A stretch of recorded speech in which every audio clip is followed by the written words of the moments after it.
शुरुआत में हमें पायरेट्स यानी समुद्री लुटेरों की एक दुनिया दिखाई जाती है। यहाँ का जो सबसे बड़ा पायरेट था आज उसे गिरफ्तार कर लिया गया था। मरीन फोर्स यानी समुद्री आर्मी का जो हेड था वो उसे आज सजा देने वाला था, उसे जान से मारकर। तो उसे सभी लोगों के सामने लाया जाता है ताकि इसकी मौत देखकर सबको नसीहत हो जाए और आज के बाद कोई पायरेट न बने, इस दुनिया से तमाम पायरेट्स का खात्मा हो जाए। क्योंकि ये पायरेट इस वक्त का सबसे बड़ा और खतरनाक पायरेट था, क्योंकि उसने अपनी पूरी जिंदगी में बहुत सारा खजाना चोरी करके किसी खास जगह पर छुपा दिया था। और वो पायरेट सब लोगों को बताता है कि मैंने समंदर में बहुत सारा खजाना छुपा के रखा है, इसलिए मैं अब सब लोगों को ये कहता हूँ कि आप समंदर में जाएं और मेरा खजाना ढूंढ कर दिखाएं। अब ये सुनकर लोग इतने खुश हो जाते हैं कि वो उसके लिए नारे लगाने लगते हैं, क्योंकि लोगों में खजाना ढूंढने का जज्बा पैदा हो गया था। अब ये देखकर मरीन बेस के हेड उस पायलट को फौरन मारने का कहते हैं, जिस पर दो फौजी उसके अंदर अपने बड़े बड़े रॉड घुसा देते हैं और उस पायलट की वहीं पर ही मौत हो जाती है। लेकिन अब सारे लोग वहाँ से जाने लगते हैं उस खजाने को ढूंढने के लिए, यानी कि अब उन्होंने फैसला कर लिया था पायलट बनने का, जो देखकर मरीन बेस के हेड को बहुत गुस्सा आता है, क्योंकि उसका जो प्लान था वो तो उल्टा पड़ गया था। वो चाहता था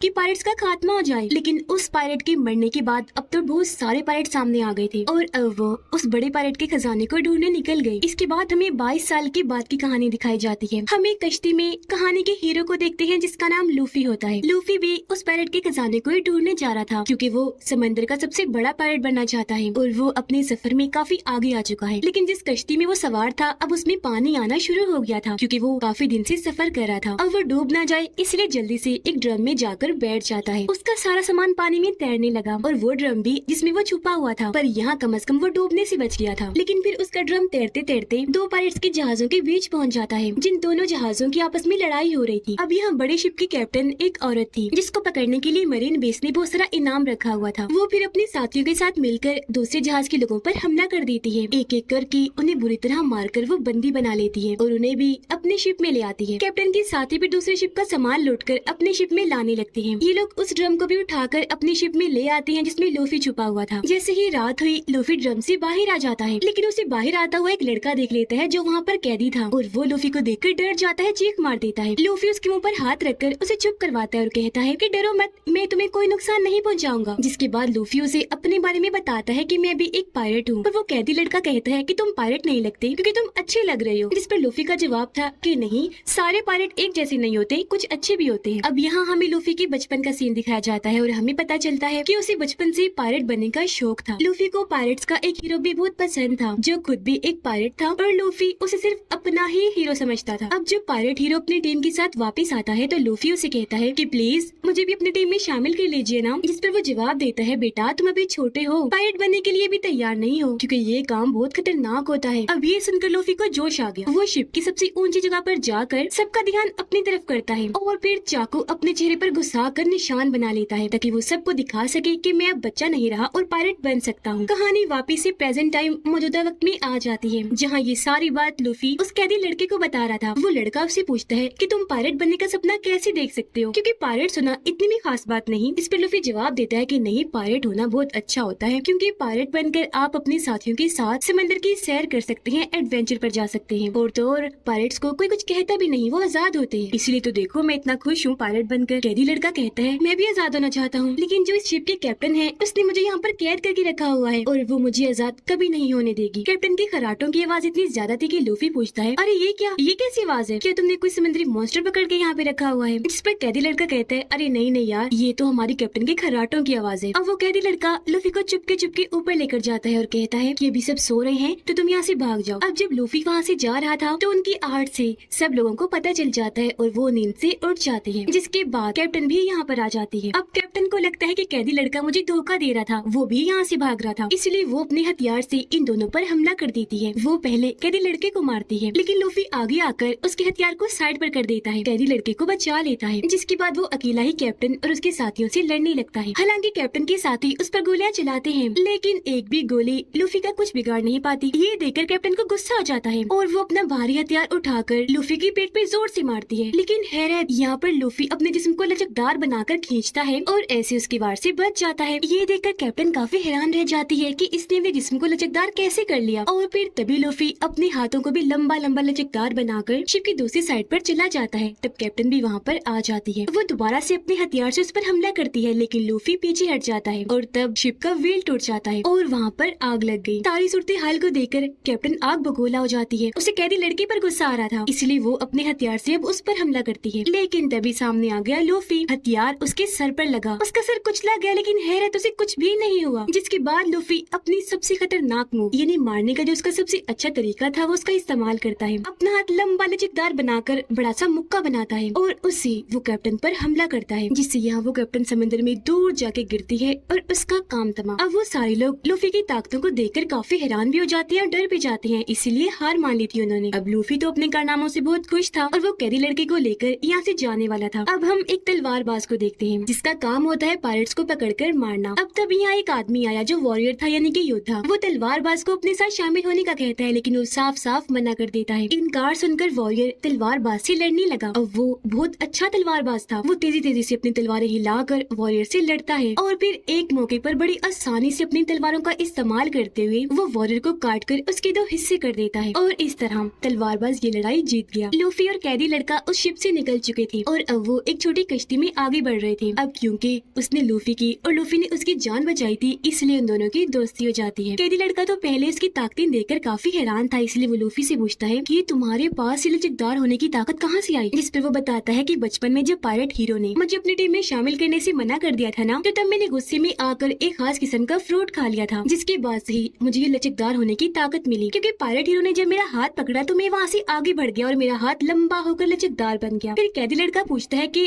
अब हम कहाँ जा रहे हैं? लूफी उसे बताता है कि हम जा रहे हैं ग्रैंड लाइन पर, यानी वही जगह जहाँ पर बड़े पायरेट का खजाना छुपा हुआ है। वो लड़का पूछता है क्या तुम्हें ग्रैंड लाइन का रास्ता पता है? इस पर लूफी जवाब देता है मुझे तो नहीं पता। फिर वो लड़का कहता है कि तुम्हारी तरह मेरा भी एक सपना है। मैं दरअसल मरीन सोल्जर बनना चाहता हूँ ताकि कमजोर लोगों की मदद कर सकूँ। ये सुनकर लूफी कहते तो फिर ठीक है, काम कर लेते हैं। हम अब यहाँ से जाते हैं मरीन बेस पर। मुझे वहाँ से ग्रैंड लाइन का नक्शा मिल जाएगा और तुम वहीं पर रुक जाना मरीन सोल्जर बनने के लिए। जिस पर कैदी लड़का कहता है अरे वाह, ये तो बहुत अच्छा आइडिया है, चलो फिर ऐसे ही करते हैं। और अब ये दोनों मरीन बेस पर जाने के लिए निकल जाते हैं। अब इसी बीच समंदर में हम नामी नाम की एक लड़की को देखते हैं जो अपनी कश्ती में थी और उसकी हालत खराब थी। वो मरने वाली थी क्योंकि उससे काफी कमजोरी महसूस हो रही थी। उसने जब आंखें खोली तो उसे वहाँ पर एक बड़ी कश्ती दिखाई देती है जिसके अंदर 2 लड़के थे। तब नामी उनसे मदद मांगती है, लेकिन तभी वो देखती है कि ये दोनों तो पायरेट्स हैं, इसीलिए अपनी कश्ती में रखा हुआ बॉक्स वो ज्यादा ढककर छुपाने की कोशिश करती है। ऐसा लग रहा था जैसे उसमें कोई कीमती चीज हो। ये देखकर वो दोनों लड़के अपनी कश्ती से उतरकर नामी की कश्ती में आ जाते हैं और उस बॉक्स को खोलकर देखने की कोशिश करते हैं। जैसे ही उन्होंने बॉक्स खोला, हैरत, उसमें कुछ भी नहीं था। अब जब लड़कों ने ऊपर देखा तो नामी उनकी कश्ती चुराकर वहाँ से भाग जाती है, क्योंकि ये सब उसने नाटक किया था ताकि वो लड़के इसकी कश्ती में आए और ये उनकी कश्ती लेकर भाग सके। और अब नामी भी पास की मरीन बेस पर आ जाती है। उधर लूफी और कैदी लड़का एक होटल में बैठकर खाना खा रहे थे, जहाँ तभी वो तलवारबाज भी आ जाता है। एक बच्ची उसके लिए अपने हाथों से खाना बना कर लाती है, लेकिन तभी यहाँ पर मरीन कैप्टन का बदतमीज बेटा आ जाता है। वो बच्ची के हाथ से खाना छीन कर नीचे गिरा देता है और अपने पाँव से कुचल देता है, जिसके बाद वो बच्ची से भी काफी बुरा पेश आता है। बच्ची काफी परेशान हो गई, जो चीज तलवारबाज को पसंद नहीं आई, इसलिए वो मरीन कैप्टन के बेटे से कहता है कि बच्ची से माफी मांगो। जिस पर वो बदतमीज लड़का हंस के कहता है क्या कहा,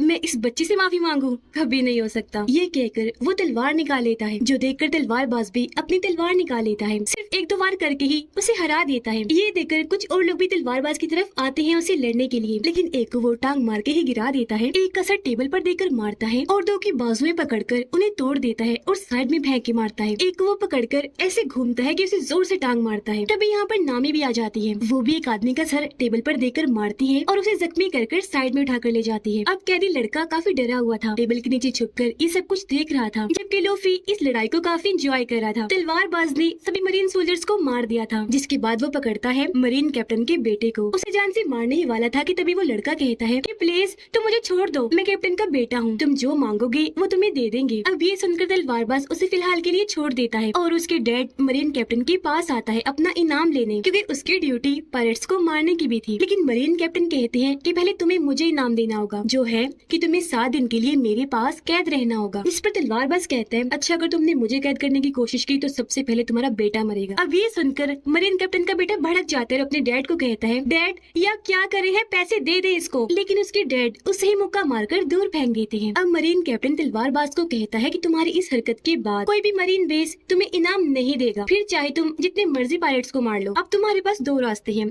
या तुम हमारे साथ काम करो या फिर मेरे पास 7 दिनों के लिए कैद हो जाओ। इस पर तलवारबाज कहता है कि मैं तुम्हारे साथ काम तो नहीं करूंगा, लेकिन हाँ 7 दिनों के लिए कैद हो जाता हूँ। और अब उसे पकड़कर कैद कर लिया जाता है, उसे बांध दिया जाता है। अब अगले ही दिन लूफी भी यहाँ पर आ जाता है ग्रैंड लाइन के नक्शे को चुराने के लिए। लूफी ऊपर छोटे से रास्ते से आया था। वो जब देखता है कि तलवारबाज को वहाँ पर बांधा हुआ है तो वो उसकी रस्सियाँ खोलकर उसे आजाद कर देता है और जिस रास्ते से आया था वहाँ से ही वापस चला जाता है। उधर नामी एक मरीन ऑफिसर की यूनिफॉर्म चुराकर उसे पहनकर अंदर घुस जाती है क्योंकि वो भी यहाँ पर ग्रैंड लाइन का नक्शा ही चुराने आई थी। लेकिन जब वो नक्शा ढूंढ रही थी तो तब दो मरीन ऑफिसर अंदर आ जाते हैं और उसे पहचान लेते हैं कि नामी कोई मरीन ऑफिसर नहीं है बल्कि इसने तो सिर्फ वर्दी ही पहनी हुई है, इसलिए वो उस पर हमला कर देते हैं। लेकिन वो भी जल्दी से आगे बढ़ी। मेल ऑफिसर को तो वो अपनी टांग में ही लपेट कर नीचे गिरा देती है और रोड से फीमेल ऑफिसर पर हमला करके उसका भी काम तमाम कर देती है। इतनी ही देर में छत तोड़कर यहाँ पर लूफी भी आ जाता है क्योंकि उसने सारी बात सुन ली थी और अब इन दोनों को ही पता चल गया था कि हम यहाँ पर ग्रैंड लाइन का नक्शा चुराने आए हैं। अब लूफी मरीन कैप्टन की ऑफिस जाने लगता है क्योंकि ग्रैंड लाइन का नक्शा वहीं पर ही रखा हुआ है। तब नामी भी उसके पीछे पीछे जाने लगती है पर तभी अचानक इनके सामने मरीन कैप्टन आ जाता है और क्योंकि नामी ने यूनिफॉर्म पहना हुआ था तो वो उसे मरीन ऑफिसर ही समझता है। नामी यहाँ पर उसे बताती है वो दरअसल मैंने इस कैदी को अभी कैद किया है तो मैं इसे जेल में डालने जा रही थी। जो सुनकर कैप्टन यहाँ से चला जाता है पर यहाँ हमने देखा कि नामी बहुत चालाक है। उसने मरीन कैप्टन की जेब काट ली थी और अब उसके ऑफिस की चाबियाँ इनके पास आ गई थी। तो अब ये दोनों चाबियों से ताला खोलकर उसके ऑफिस घुस जाते हैं। अलग अलग होकर ग्रैंड लाइन का नक्शा ढूंढने लगते हैं।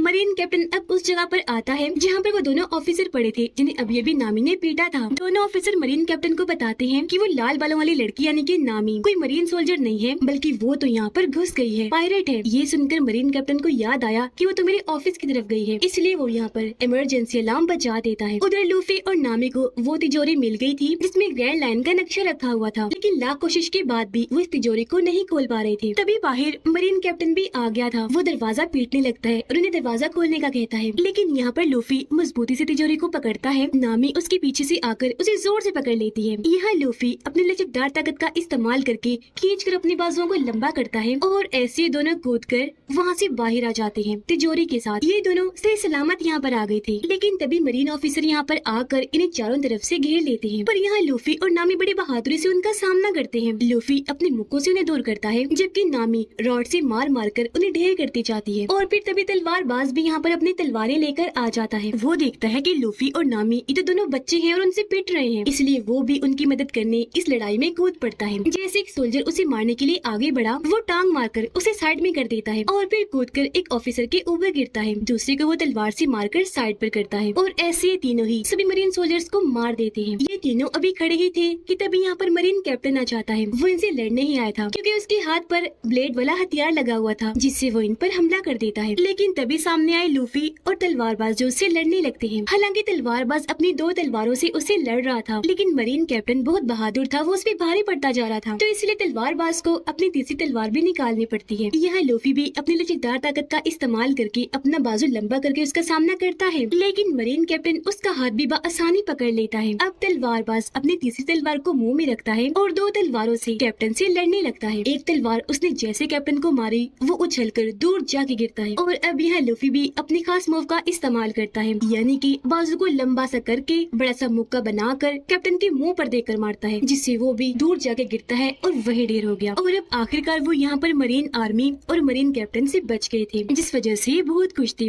तलवारबाज इनकी और मदद करता है। वो तिजोरी को उठाकर लूफी की कश्ती तक लेकर जाता है। इससे पहले कि ये यहाँ से जाते मरीन कैप्टन का बेटा यहाँ पर आ जाता है गन्स लेकर, लेकिन तभी यहाँ पर आ जाता है कैदी लड़का भी और वो उसके मुंह पर जोरदार मुक्का मारकर उसे बेहोश कर देता है। उसे देखकर लूफी काफी खुश हो जाता है कि तुम यहाँ भी आ गए, और अब वो उसे भी अपने साथ ले जाने का सोचता है क्योंकि अब मरीन आर्मी इनके पीछे पड़ गई थी। जिस पर कैदी लड़का कहता है कि नहीं तुम जाओ, मैं यहीं पर रुकूंगा अपना सपना पूरा करने के लिए। मैं एक अच्छा मरीन ऑफिसर बनूंगा, लोगों की मदद करने के लिए, जुल्म को मिटाने के लिए। उसकी बातें सुनकर लूफी काफी मुतासिर हुआ और अब वो नामी और तलवारबाज को उस कश्ती में लेकर वहाँ से निकल जाता है। अब हम दोबारा से मरीन बेस के हेड को देखते हैं जिन्होंने 22 साल पहले सबसे बड़े पायलट को पकड़ा था और उसे सजा दी थी। अब बेस के हेड को पता चलता है कि कोई उनकी मरीन बेस से ग्रैंड लाइन का नक्शा चुरा कर ले गया है। ये जानकर मरीन बेस के हेड काफी परेशान हो जाते हैं और अब वो भी इस मरीन बेस पर आने लगते हैं। अब हमें दिखाया गया एक जोकर जो भी एक पायलट ही था और उसे भी ग्रैंड लाइन का नक्शा चाहिए था, इसलिए वो अपने लोगों को लूफी के पीछे भेजता है वो नक्शा चुराने के लिए। उधर लूफी, नामी और तलवारबाज कश्ती से आगे बढ़ रहे थे। यहाँ खुशी खुशी नामी उस तिजोरी को खोल लेती है जिसके अंदर से इन्हें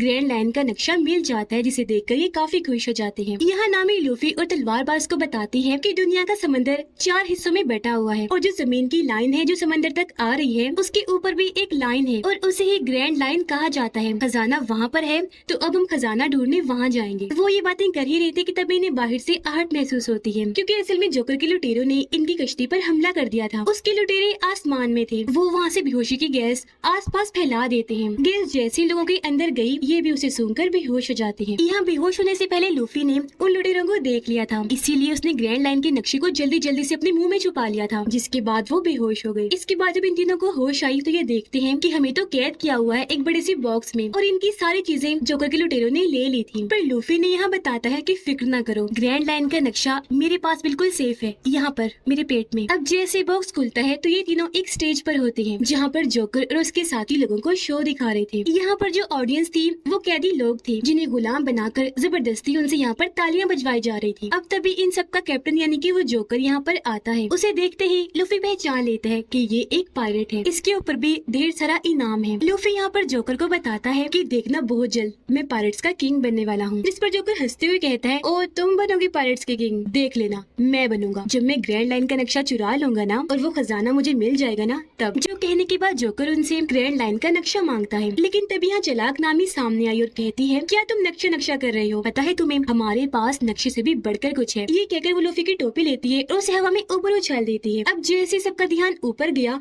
मौका पाकर वो यहाँ से भाग जाती है। अपनी टोपी पकड़ने के लिए लूफी अपना हाथ फिर से लंबा करता है। अब उसकी लचकदार ताकत देखकर सारे ही लोग काफी दंग रह जाते हैं, यहाँ तक कि वो जोकर भी, कि ये इसने कैसे कर दिया। अब जब नामी सर्कस से बाहर आती है तो वो देखती है कि जोकर ने इनका पूरा शहर तबाह बर्बाद कर दिया है। शहर की बुरी हालत देखकर वो भी सोच रही थी कि तब यहाँ पर जोकर के लोग आकर उसे पकड़ लेते हैं और दोबारा से उसे अपने हेड जोकर के पास ले आते हैं। तभी जोकर के लोग तलवारबाज और नामी को पकड़कर उन्हें अपने साथ ले जाते हैं। जोकर लूफी के पास आता है और उससे ग्रैंड लाइन के नक्शे के बारे में पूछता है, लेकिन वो उसे कुछ नहीं बताता, जिस वजह से जोकर को गुस्सा आ गया और वो लूफी को सजा देने के लिए उसके हाथ पाँव बंधवा देता है और उन्हें खिंचवा कर और लंबा लचकदार कर देता है, क्योंकि उसे लग रहा था कि ऐसा करने से लूफी को तकलीफ होगी। लेकिन लूफी तो उल्टा हंस रहा था, क्योंकि उसे तकलीफ नहीं हो रही थी बल्कि मजा आ रहा था। अब जब जोकर लूफी के पास आया तो वो उसकी टोपी देखकर पहचान लेता है कि ये तो पायरेट हीरो की टोपी है। तब यहाँ जोकर उसे बताता है कि जब मैं तुम्हारी उम्र का था ना तब मैं और पायरेट हीरो एक ही टीम में हुआ करते थे, लेकिन उसने भी मुझे धोखा दे दिया। अब लूफी से नक्शा लेने के लिए जोकर यहाँ पर एक चाल चलता है। वो उसके सामने एक बच्चे को लाता है और कहता है कि अगर तुमने नक्शा ना दिया तो मैं इसे मार दूंगा। ये देखकर लूफी को गुस्सा आ गया और वो जैसे तैसे खुद को छुड़वा लेता है और यहाँ पर अपनी सबसे खास मूव का इस्तेमाल करता है, यानी कि लंबी बाजू करके बड़ा सा मुक्का बनाकर वो जोकर के मुंह पर जोर से मारता है, जिससे उसका सर ही टूटकर जिस्म से अलग होकर दूर जाके गिरता है। पर हैरत, सर अलग होने के बाद भी जोकर मरा नहीं था बल्कि जिंदा था। उसका कटा हुआ सर बोल रहा था,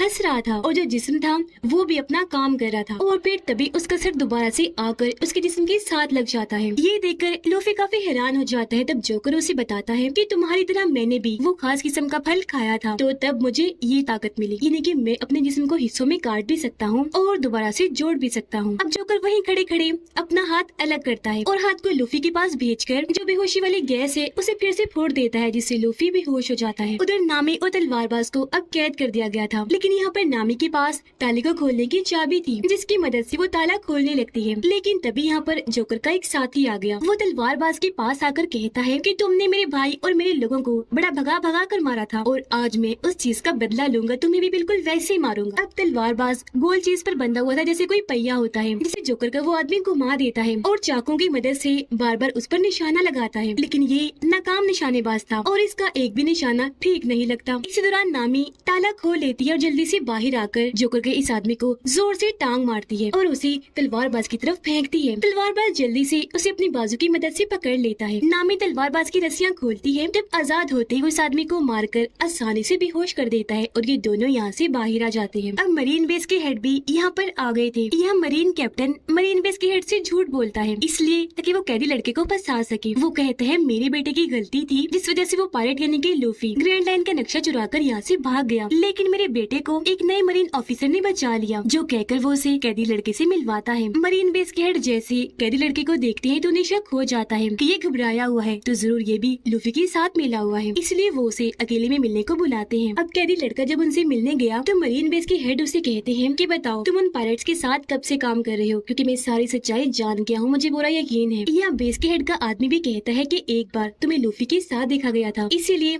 अब जो भी सच है जल्दी से बता दो। ये सुनकर कैदी लड़का काफी घबरा गया और वो सारी सच्चाई मरीन बेस के हेड को बता देता है। कहता है कि लूफी ने मेरी मदद की थी मेरी कैप्टन से मुझे आजाद करवाने में, तो वो और मैं उस शिप से भाग गए थे और यहाँ पर आ गए। जिसके बाद वो तो चला गया लेकिन मैं यहीं पर रुक गया क्योंकि मैं मरीन ऑफिसर बनना चाहता था। अब हेड समझ जाते हैं कि ये सच बोल रहा है, इसलिए वो कैदी लड़के को भी अपने साथ शामिल कर लेते हैं ताकि ये मिलकर लूफी को पकड़ सके। उधर जोकर ने लूफी को पकड़कर एक टैंक में कैद कर दिया था। जब उसे होश आई तो वो खुद को यहाँ पाकर काफी परेशान हो जाता है क्योंकि इस टैंक में धीरे धीरे करके समंदर का पानी भर रहा था और समंदर के पानी की वजह से लूफी यहाँ पर अपनी ताकतों का इस्तेमाल नहीं कर पाता क्योंकि वो यहाँ पर कमजोर पड़ता जा रहा था। तभी यहाँ पर जोकर भी आ गया और वो उसे दोबारा ग्रैंड लाइन का नक्शा मांगता है लेकिन लूफी उसे नहीं देता। इस वजह से जोकर को काफी गुस्सा आ गया और वो टैंक में पानी की स्पीड बढ़ा देता है और अब समंदर का पानी तेजी से वहाँ पर आकर लूफी पर गिरने लगा। अब हमें यहाँ दोबारा से लूफी के बचपन का सीन दिखाया जाता है जहाँ पर उस वक्त वो काफी दुखी था जब पायलट हीरो उसे अकेला ही छोड़कर चला गया। उसके जाने के बाद यहाँ पर एक और पायलट आया जो बहुत बुरा था। वो आते ही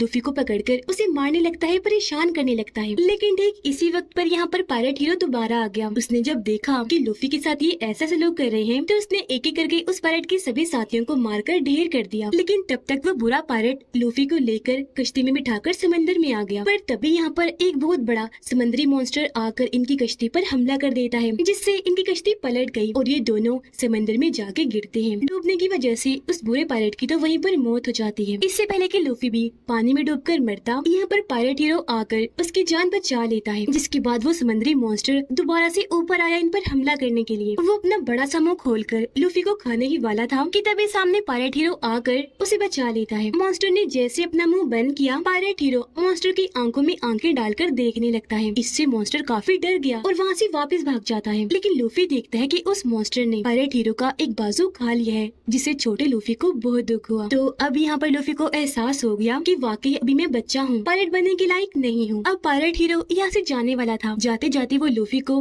अपनी टोपी देता है जो लूफी के पास उसकी आखिरी निशानी थी जिसे प्रेजेंट टाइम में जोकर लूफी के सामने ही खराब कर रहा था। पर वो अपनी टोपी बचाने के लिए कुछ कर नहीं सकता था क्योंकि पानी भरने से वो टैंक में डूबता जा रहा था। पर इस वजह से उसे बहुत गुस्सा था। इतनी ही देर में यहाँ पर नामी और तलवारबाज भी आ गई। नामी रोड को टैंक पर देकर मारती है जिससे टैंक पर दरारें पड़ जाती हैं। लूफी भी तब तक पानी में बेहोश हो गया था। अब उन दोनों को देखकर जोकर काफी घबरा गया। आसपास अपने साथियों को देखने लगता है ताकि मदद के लिए बुला सके। लेकिन नामी और तलवारबाज ने तो पहले ही उसके साथियों का काम तमाम कर दिया था। दरारें काफी गहरी हो गई थी इसलिए टैंक टूटता है और पानी के बहाव के साथ लूफी बाहर आ जाता है। उसे तब तक होश भी आ गई थी और यहाँ अब उसके मुंह से ग्रैंड लाइन का नक्शा भी बाहर निकल कर आ जाता है। अब लूफी के सामने दो चीजें पड़ी हुई थी, नक्शा और उसकी टोपी। क्योंकि उसकी टोपी ज्यादा जरूरी थी इसीलिए वो उसकी तरफ ही बढ़ता है। लूफी टोपी उठाता है जबकि जोकर वो नक्शा उठा लेता है जिसे देखकर वो काफी खुश हो रहा था। ये देखकर तलवारबाज उस पर तलवार से हमला करता है। तलवारबाज ने उसका गला काटा था लेकिन अपनी ताकत से वो गला दोबारा जोड़ लेता है और उन्हें ही अपनी ताकतें दिखाने लगता है। यानी कि उनकी आंखों के सामने वो अपने जिस्म के हिस्से काट कर दोबारा से जोड़ने लगता है और फिर वो अपने जिस्म के बहुत सारे टुकड़े करके उनसे नामी और तलवारबाज पर हमला करवा देता है। हालांकि नामी और तलवारबाज उसके जिस्म के टुकड़ों से लड़ रहे थे लेकिन वो इन पर भारी पड़ रहा था। ये देखकर लूफी को जोकर पे काफी गुस्सा आया इसलिए वो भी उठा उसे लड़ने के लिए। वो यहाँ पर अपने स्पेशल मूव का इस्तेमाल करता है, अपना मुक्का उसके पेट के आर पार कर देता है। लेकिन इससे भी जोकर को कुछ नहीं होता और अब वो लूफी पे भी भारी पड़ता है। जोकर का कटा हुआ हाथ आकर लूफी की गर्दन को पकड़ लेता है और उसका गला दबाने लगता है। लूफी ने जब साइड पर देखा तो वहाँ पर बहुत सारे बॉक्सेस पड़े हुए थे जिन्हें लूफी नामी को दिखाता है और अपना सारा प्लान समझाता है। जिसके बाद लूफी और तलवारबाज बारी बारी करके जोकर के जिस्म के टुकड़ों को बॉक्सेस की तरफ फेंकते हैं और नामी जल्दी से रॉड की मदद से उन्हें कैद करती रहती है। इस वजह से जोकर के पास अब जिस्म के बहुत थोड़े हिस्से रह गए थे और अब वो काफी छोटा हो गया था। और अब यहाँ पर लूफी अपनी खास ताकत का इस्तेमाल करता है। वो अपने दोनों बाजों को लंबा करके बड़े बड़े हाथ बनाता है, दोनों हाथों से एक साथ उस पर हमला करके उसे वहाँ से उड़ा देता है। जिसके बाद लूफी वो नक्शा नामी को दे देता है क्योंकि अब उसे इन दोनों पर भी यकीन हो गया था और ये अच्छे दोस्त बन गए थे। अब ये तीनों मिलकर वहाँ पर कैद लोगों को आजाद करवाते हैं जिन्हें ऑडियंस बनाकर वहाँ पर बिठाया गया था। उधर मरीन बेस के हेड ने मरीन कैप्टन को गिरफ्तार कर लिया था और उन्हें वहाँ पर बांध दिया था क्योंकि हेड जान चुके थे कि एक अच्छा मरीन कैप्टन नहीं है, ये बहुत ही बुरा है और बहुत नाइंसाफी करता है, बेहद जालिम भी है। अब मरीन बेस के हेड ये फैसला करते हैं कि अब मैं खुद अपनी नई मरीन आर्मी बनाकर लूफी को पकड़ने के लिए निकलूंगा। उनकी नई मरीन आर्मी सामने खड़ी हुई थी जिनमें कैदी लड़का और मरीन कैप्टन का बेटा भी शामिल था जिसकी फौरन ही बाद ये लूफी को पकड़ने के लिए समंदर में निकल जाते हैं। उधर लूफी सबको आजाद करवाकर अपने दोनों साथियों नामी और तलवारबाज को लेकर कश्ती में बैठकर वहाँ से निकल जाता है। अब तभी नामी अकेले में जाती है और किसी को कॉल करके बताती है कि ग्रैंड लाइन का नक्शा मेरे पास आ गया है और अब मैं आ रही हूँ, जिससे यहाँ हम समझ पाए कि नामी उन्हें धोखा दे रही है और वो किसी और के साथ मिली हुई है। अब यहाँ से हमें 7 साल के पहले का वक्त दिखाया जाता है, जहाँ पर एक बच्चा जो दरअसल लूफी का दोस्त था, वो अपने गाँव में हर वक्त ये अफवाह फैलाता रहता था कि लुटेरे आ गए, जल्दी से छुप जाएं। इस वजह से सब लोग काफी डर जाया करते थे और फौरन अपने अपने घरों में जाकर छुप जाते थे। अब लोगों को लगता था कि वो सच बोलता है, लेकिन कुछ अरसे के बाद लोगों को यह एहसास हुआ कि वो झूठ बोलता था। यहाँ पर कोई लुटेरे नहीं आया करते थे, इसीलिए अब कोई भी उसकी बात का यकीन नहीं करता। वो लोग डरते नहीं और ना ही अपने घरों में जाकर छुपते हैं। अब कहानी वापस आ जाती है प्रेजेंट टाइम में, जहाँ वो बच्चा यानी कि लूफी का दोस्त अब बड़ा तो हो चुका है, लेकिन अभी भी वो अफवाहें फैलाता है कि लुटेरे आ गए, जल्दी से छुप जाओ। लेकिन अब कोई उसकी बात का यकीन नहीं करता। उधर लूफी और उसके साथी जब आगे बढ़ रही थी तो उनका शिप खराब हो जाता है, क्योंकि उसमें सुराख हो गया था और पानी अंदर आ रहा था। तो इसलिए अब ये लोग नई शिप खरीदने के लिए उसी लड़के यानी लूफी के दोस्त के आइलैंड पर आ जाते हैं और अपने पुराने शिप को पानी में ही डूबने देते हैं, ताकि उसके जरिए कोई इन तक पहुँच न सके। मरीन बेस के हेड अपनी टीम को लेकर आगे बढ़ रहे थे लूफी को पकड़ने के लिए। जोकर उन बॉक्सेस में से अपने जिस्म के सारे हिस्से वापस ले चुका था, जिन्हें जोड़कर अब वो पहले जैसा बन गया था। वो भी वहाँ पर खड़ा ही था कि तभी उसके पास अजीब सा मछुआरा आता है और कहता है कि चलो मेरे साथ, तुम्हें हमारे मछुआरे के हेड ने बुलाया है। पर जोकर उसके साथ जाने से मना कर देता है और वहाँ से भागने की कोशिश करने लगा, लेकिन तभी वो अजीब मछुआरा उसके मुंह पर जोरदार मुक्का मारता है, जिससे जोकर वहीं पर बेहोश हो जाता है। तब मछुआरा उसे उठाकर अपने साथ ले आया। उधर लूफी इस आइलैंड पर फिर रहा था और अपने लिए नए शिप की तलाश कर रहा था, जहाँ पर एक शिप उसे पसंद आ भी जाती है। वो जब उसे पास से देखने गया तो इस शिप में लूफी का वही दोस्त था जो बचपन में अफवाहें फैलाया करता था। यहाँ वो लूफी से मिलता है और उसे बताता है कि मैं ही इस शिप की देखभाल करता हूँ, अगर तुम्हें ये शिप चाहिए तो चलो मैं तुम्हें अपने दोस्त से मिलवाने ले चलता हूँ, क्योंकि ये शिप उसकी है, बल्कि शिप ही तो क्या पूरा आइलैंड ही उसका है। जो सुनकर लूफी, नामी और तलवारबाज उससे मिलने के लिए तैयार हो गए और अब लूफी का दोस्त उन तीनों को अपने दोस्त से मिलवाने ले जाता है उसके घर पर, जहाँ उसका घर हम देखते हैं बहुत शानदार खूबसूरत था, क्योंकि वो लड़की बहुत अमीर थी। जिसके बाद वो लड़की अंदर से निकलकर बाहर आती है, उसके साथ उसका दोस्त भी था। लड़की के साथ उसका दोस्त भी था जिसका नाम क्लाडोर था। अब इस अमीर लड़की की कल 28वीं बर्थडे थी, यानी कल वो 18 साल की हो जाएगी। तो उसका दोस्त यहाँ पर आकर उसे पहले ही हैप्पी बर्थडे विश कर देता है। वो फिर अमीर लड़की से लूफी, नामी और तलवारबाज को भी मिलवाता है, ये कहकर कि ये तीनों भी मेरे साथी हैं। तब अमीर लड़की उस लड़की यानी लूफी के दोस्त को कहती है कि आज रात तुम और तुम्हारे ये साथी यहीं पर रुक जाओ हमारे साथ रात का खाना खाने के लिए। यहाँ पता चला कि अमीर लड़की के मॉम डैड मर चुके हैं और अब वो इस घर में बिल्कुल अकेली रहती है, इसीलिए उसका दोस्त क्लाडोर और नौकर ही उसकी देखभाल करते हैं। अब वो अमीर लड़की जब अकेली बैठी थी तो खुफिया रास्ते से वो लड़का यानी लूफी का दोस्त उसके पास आता है। बर्थडे गिफ्ट के तौर पर वो उसे समंदर से लाया हुआ मोती देता है और उसे खुश करने के लिए यह बड़ी बड़ी बातें करता है कि मैं कई बार समंदर में जाकर एडवेंचर कर चुका हूँ। बातों के दौरान ही लड़की को खांसी होने लगी। तब लूफी का दोस्त उसे चाय लाकर पिलाता है, जिससे उसकी तबीयत थोड़ी बेहतर होती है। लूफी और नामी कपड़ों वाले कमरे में जब गए तो वो ये सोचकर काफी परेशान हो रही थी कि यहाँ पर तो इतने सारे कपड़े हैं, हम कौन से पहने। यहाँ पर तभी तलवारबाज भी आ जाता है और वो इन दोनों से पूछता है कि अमीर लड़की के साथ जो उसका दोस्त है क्लाडोर, कि तुम्हें वो जाना पहचाना सा लग रहा है। मुझे तो लग रहा है, मुझे ऐसा महसूस हो रहा है जैसे पहले मैं उससे मिल चुका हूँ। जिस पर लूफी और नामी कहते हैं कि नहीं तो हमें तो नहीं ऐसा लगता। उधर वही क्लाडोर अपनी मीठी मीठी बातों में अमीर लड़की को फंसाकर उसे काफी खुश कर देता है। अमीर लड़की उसके गले से लग जाती है और कहती है कि मैं तुम्हें अपना सबसे अच्छा दोस्त मानती हूँ, तुम मेरे सबसे ज्यादा करीब हो। पर क्लाडोर तो असल में उसका दोस्त नहीं बल्कि दुश्मन था, क्योंकि वो अमीर लड़की को मारने के लिए दोनों नौकरों के साथ मिलकर प्लान बना चुका था, ताकि उसके मरने के बाद सब कुछ उसका हो जाए और वो इस आइलैंड पर राज कर सके। इसी वजह से क्लाडोर हर रोज लड़की को थोड़ा थोड़ा जहर दे रहा था, जिस वजह से वो लड़की बीमार रहती है। यहाँ दोनों नौकरों ने मिलकर लड़की को मारने के लिए बहुत सारा जहरीला सूप बनाया हुआ था, ताकि उसकी 18वीं सालगिरह से पहले ही वो उसको मार दे। फिर अब रात को बर्थडे पार्टी होती है, जहाँ पर लूफी, नामी और तलवारबाज पार्टी को काफी इंजॉय करते हैं, मजे मजे के खाने खाते हैं। यहाँ नामी एक आदमी से बात करती है जो कि यहाँ का खास आदमी था, क्योंकि वो अमीर लड़की का सारा बिजनेस और लेन देन संभालता था। वो यहाँ का डीलर था। अब तभी अमीर लड़की यहाँ पर क्लाडोर के साथ आती है और अपने डीलर से मिलती है। अब तलवारबाज क्लाडोर से बात करता है और उससे पूछता है, तो मुझे जाने पहचाने से लग रहे हो, क्या पहले हम मिल चुके हैं। जिस पर क्लाडोर मना कर देता है कि नहीं, मुझे ऐसा नहीं लगता, हम पहली बार ही मिल रहे हैं। अब डीलर अमीर लड़की को कहता है कि मुझे आपसे कोई जरूरी बात करनी है, पर क्लाडोर मना कर देता है और कहता है कि बातें बाद में होती रहेंगी, पहले सब खाना खा लेते हैं। अब जब ये सारे लोग खाना खा रहे थे तो यहाँ पर लूफी अमीर लड़की से उसे शिप के बारे में बात बात करता है कि हम वो लेना चाहते हैं क्योंकि हम पायरेट्स हैं और ग्रैंड लाइन के लिए जा रहे हैं, तो हमें उस शिप की जरूरत है। अमीर लड़की कहती है कि आज रात 12 बजने के बाद मैं 18 साल की हो जाऊंगी, तब हर चीज मेरे कंट्रोल में आ जाएगी, तो शिप मैं तुम्हें दे दूंगी। वो बातें कर ही रही थी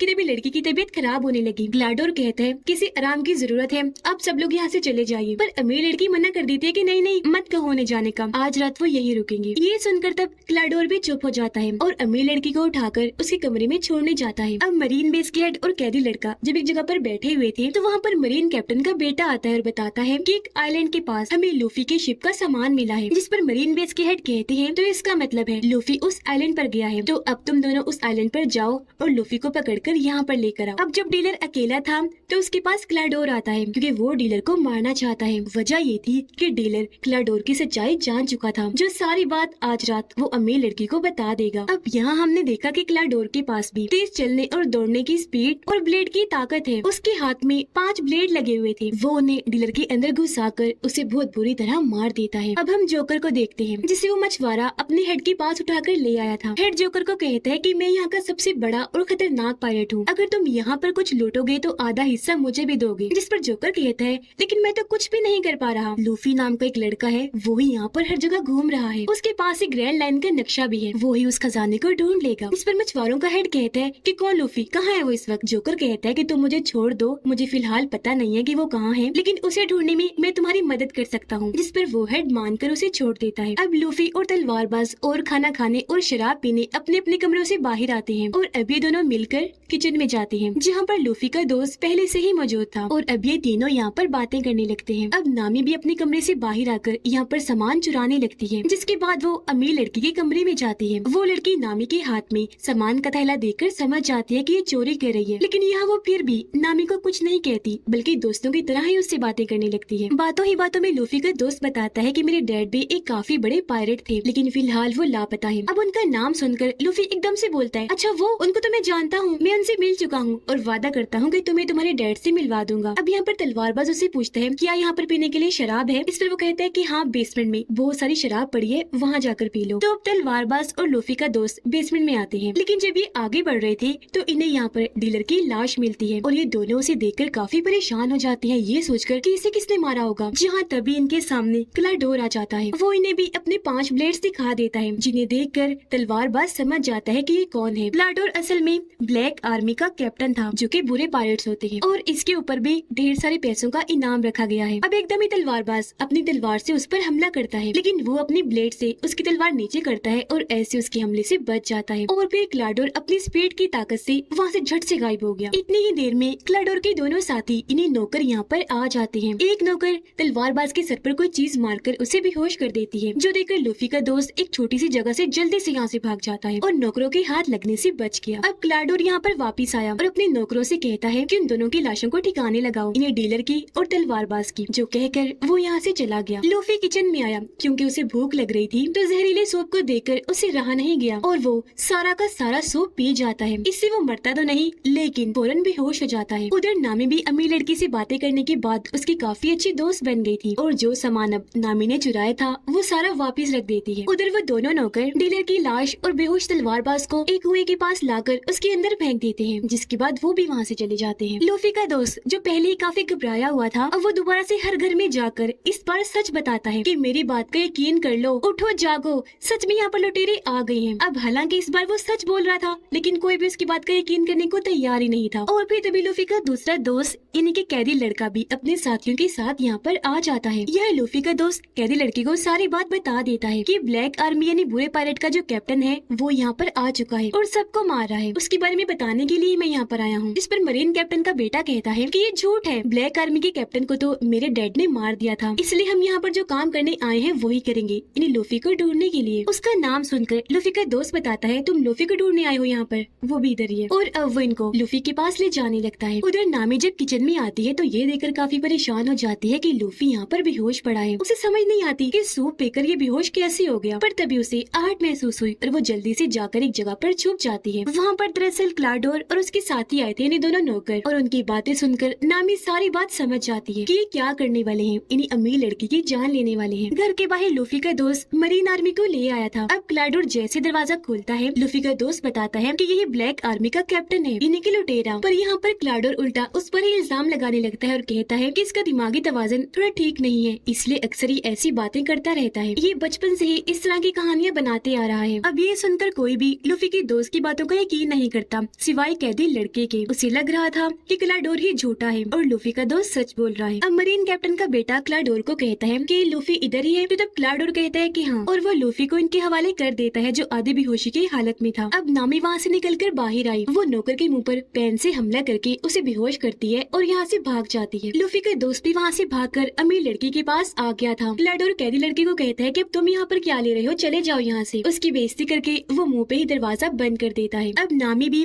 अमीर लड़की के पास आ गई थी जहाँ पर लूफी का दोस्त पहले से ही मौजूद था। अब यहाँ पर नामी और लूफी का दोस्त मिलकर अमीर लड़की को क्लाडोर की सच्चाई बताते हैं कि वो तुम्हारा दोस्त नहीं है बल्कि दुश्मन है और सब कुछ हथियाने के लिए तुम्हें मारने का प्लान बना रहा है। अब तलवारबाज जो जिंदा था, जिसे कुएं में फेंक दिया था, वहाँ पर उसे होश आ गई थी। वो रस्सी बाहर फेंककर वहाँ से बाहर आने की कोशिश कर रहा था, लेकिन क्योंकि वो कुआं काफी गहरा था तो वो वहाँ से बाहर नहीं आ पाता। लेकिन वो फिर भी हार नहीं मानता, बार बार कोशिश करता रहता है। अब यहाँ हमें तलवारबाज के पास्ट का एक सीन दिखाया जाता है कि जब वो छोटा था, तलवारबाज बन रहा था, तो उसने अपने दोस्त से वादा किया था कि मैं इस दुनिया का सबसे बड़ा तलवारबाज बनूंगा। लेकिन बाद में उसे पता चला कि मेरी दोस्त की मौत हो गई है। उसे बहुत दुख हुआ और तब वो अपने दोस्त के साथ किए गए वादे को निभाने का सोचता है, यानी कि दुनिया का सबसे बड़ा तलवारबाज बनने के लिए वो निकल गया। प्रेजेंट टाइम में 12 बज गए थे और अब वो अमीर लड़की 18 साल की हो गई थी। इसलिए अब क्लाडोर उसकी सारी प्रॉपर्टी पर अपना कब्जा करने के लिए उसे मारने के लिए जाता है। वो घर के सारे दरवाजों को बंद कर देता है ताकि वो लड़की अपनी जान बचाकर यहाँ से भाग न जाए। जिसके बाद वो अपने हथियारों यानी ब्लेड्स वाले हाथों और अपने नौकर साथियों के साथ अमीर लड़की के कमरे में जाता है। लेकिन अमीर लड़की तो पहले ही लूफी के दोस्त और नामी के साथ खुफिया रास्तों से यहाँ से भाग रही थी। ये लोग दीवारों के अंदर बने छोटे रास्ते से जा रहे थे, लेकिन तभी अमीर लड़की को खांसी हो जाती है। उसकी आवाज क्लाडोर ने सुन ली थी और उसे पता चल गया था कि वो लोग कहाँ हैं। इसीलिए वो उस दीवार में अपना ब्लेड्स वाला हाथ घुसा देता है। तलवारों से तीनों बाल बाल बचते हैं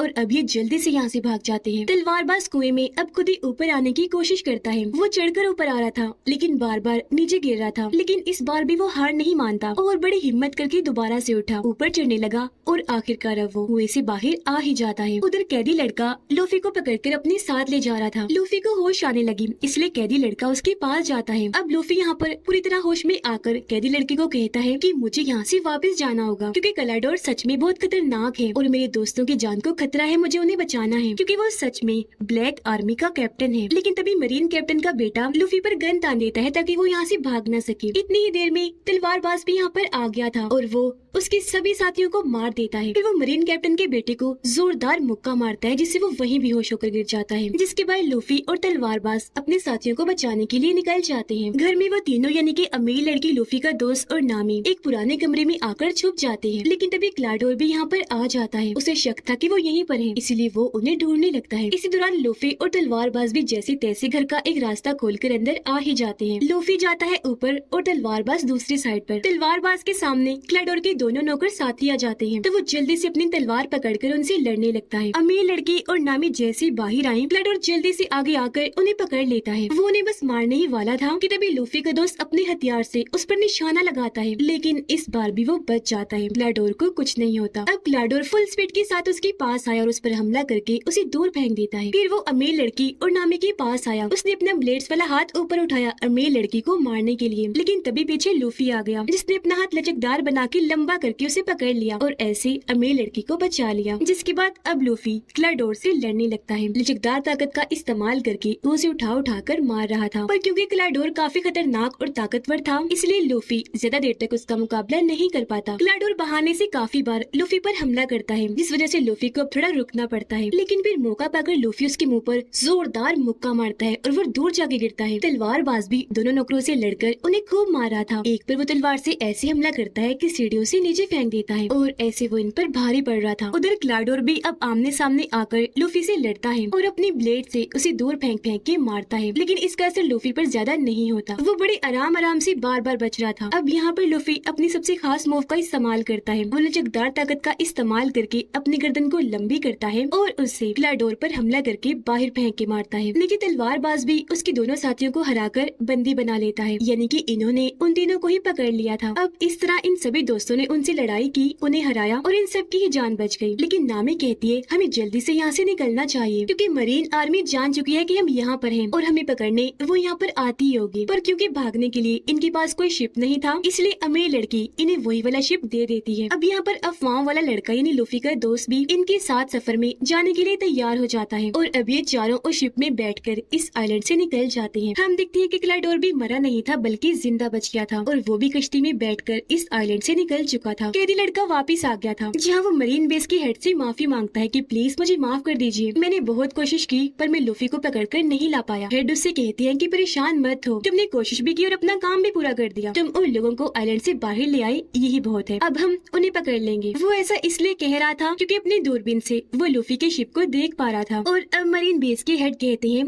कि जल्दी से उनकी शिप पर हमला कर दो। उधर वो सारे लोग अपने इस नए शिप पर काफी इंजॉय कर रहे थे, हंसी खुशी अपने सफर पर आगे बढ़ रहे थे। लेकिन तभी इन पर बॉम्ब्स की बारिश होने लगती है। ये देखकर सारे दोस्त ऊपर आए। लूफी दूरबीन से देखता है कि ये कौन कर रहा है और उसे वहाँ पर मरीन बेस के हेड दिखाई देते हैं। उन्हें देखकर लूफी काफी हैरान हो गया, कहता है कि ये तो मेरे दादाजी हैं। अब ये सुनकर वो तीनों ही काफी हैरान रह जाते हैं। इन्हीं लूफी का दोस्त नामी और तलवारबाज, क्या ये तुम्हारे दादाजी हैं? लूफी के हाँ बोलने पर वो सोच में पड़ जाता है कि ये आखिर ऐसा क्यों कर रहे हैं। उनकी हैरानी के साथ ही ये कहानी इधर ही खत्म हो जाती है।